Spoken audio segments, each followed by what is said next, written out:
federal funds to either put cops on the beat, which we need, or to give them more technology to protect themselves and to protect you, that they've had the right training to be able to do the right job and to do it the right way. I believe that we can be able to do this and to do it better. Right now, there are no requirements if you apply for a Department of Justice grant to put more cops on the beat. The good part is more cops on the beat to help our communities. We see it nationwide. Also, we have something called the Burn Grant. This is where police departments can apply for the technology that they need, like body armor to protect themselves against drug dealers. But when you apply for a grant, you don't have to say, do you know how to use force? Do you have had training in racial or ethnic bias?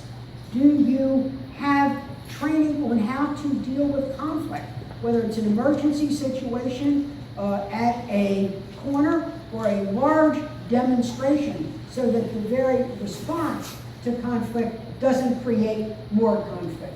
And then second, do you know how to work with the community, talk with the community, and establish a rapport with the community, so we go after the bad people that are trying to harm the community, but don't presume that everybody who lives in that community is out to do harm.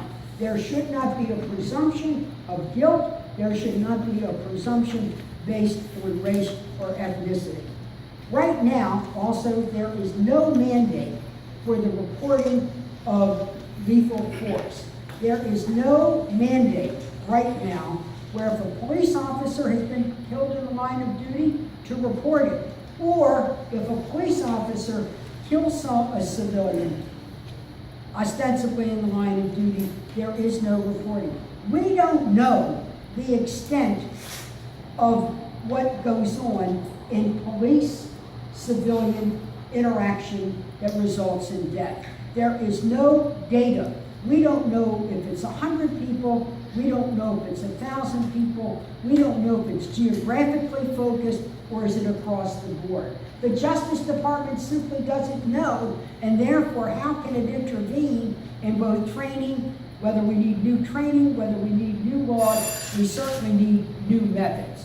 So my legislation mandates that there be reporting that if a police officer is killed in line of duty, we've got to know what's going on. But if a police officer kills someone, we need to know that, and we need to know the circumstances and so on. My third reform is to make the technology interoperable. If the technology can't talk to one another, you know sure and heck the people aren't talking to one another.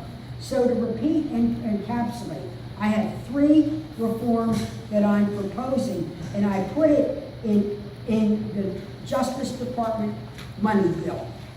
And what it says is this, that in order to get a government grant for cops on the beat or burn grants, you need to declare what type of training you have in the use of force, racial and ethnic bias, conflict de-escalation, and civic community engagement. The second is to report where there has been death in an interaction between the police and the community. A police officer killed in the line of duty, we need to know what that's all about. If a police officer kills someone in the line of duty, we need to know what that is. And also to get at least the technology talking to one another while we get the powers that be talking to one another. But we also want to make sure that this is backed with resources.